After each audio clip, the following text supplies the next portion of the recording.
এই সময় না সবচেয়ে কমন অসুখ কোনটা জানেন? অ্যাজমা।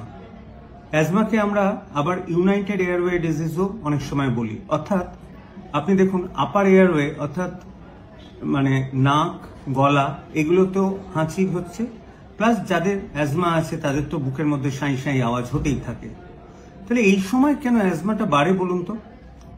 এক তো এনভায়রনমেন্টাল ফ্যাক্টর, দ্বিতীয় হচ্ছে পলিউশন। আপনি যদি দেখেন এই শীতের সময় পলিউশনটা ম্যাক্সিমাম হয়। আপনি যদি দিল্লির এয়ার কোয়ালিটি দেখেন সামথিং অ্যারাউন্ড 400, যেটা অলমোস্ট মানে ভেরি ডেঞ্জারাস লেভেল। কলকাতা তুলনামূলক স্লাইটলি বেটার। সুতরাং এখান থেকে বাঁচার, অ্যাজমা থেকে বাঁচার উপায় হচ্ছে ঠিক টাইম মতো ইনহেলার নেওয়া।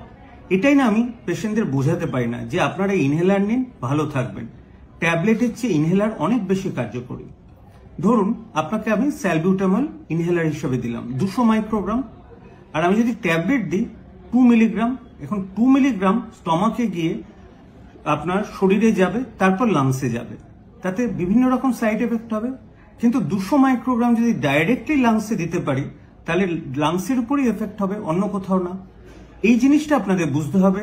ইনহেলার প্রপারলি নিতে হবে অ্যাজমার হাত থেকে বাঁচার জন্য।